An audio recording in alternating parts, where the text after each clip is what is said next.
বিভিন্ন অ্যানালাইসিস করে, পর্যবেক্ষণ করে, পরিদর্শন করে আমরা প্রথমে একটা 1 কেজির একটা সীসার চালান জব্দ করা হয়। এই 1 কেজি সীসার চালান থেকে ক্লু ধরে পর্যায়ক্রমে দ্বিতীয় ধাপে 20 কেজি একটা সীসা এবং আমাদের কিছু সীসার উপকরণ আপনার সামনে রাখা আছে, দেখেন এই যে উপকরণ, হুক্কা যেটা বলি স্টেন, এই এই সেটাও জব্দ করা হয়েছে 20টি, এবং কিছু কয়লা উপকরণ হিসাবে জব্দ করে। এটার ধারাবাহিকতার তৃতীয় এবং চতুর্থ ধাপে আরও কিছু জব্দ করা হয়।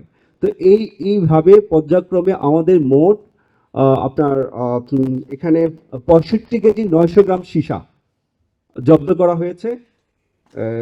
41টে হুক্কা, যে সীসা সেবনের যে হুক্কা, সেই 41টে হুক্কা এবং 40 কেজি 40 কেজি এখানে রাখা আছে, দেখেন 40 কেজি যে কয়লা, সীসা সেবনের যে উপকরণ কয়লা জব্দ করা হয়েছে।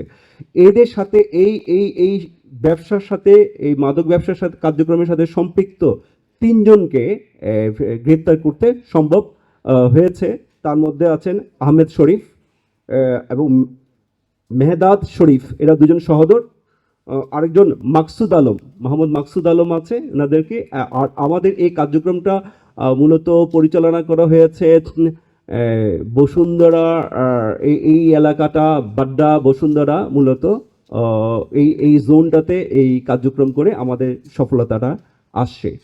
তো আমাদের এই কার্যক্রম ধারাবাহিকতা অব্যাহত থাকবে। সরকারের যে জিরো টলারেন্স নীতি, মাদককে না বলার যে নীতি এবং যুব সমাজ দেশকে রক্ষা করার যে নীতি, সেই নীতি বাস্তবায়নের জন্য সেই কাজ করার মাধ্যমে আমরা আমাদের ধারাবাহিকতা বজায় রাখবো। বিভিন্ন মানুষ যখন হচ্ছে এয়ারপোর্টে আসে, তাদের পরিচিত বন্ধু বান্ধব তার কাছ থেকে হয়তো তারা হচ্ছে কোনো সময় অল্প অল্প করে তারা কালেক্ট করেছে, এখানে 1 কেজি 2 কেজি এরকম করে করে তারা একটা মজুত করেছে।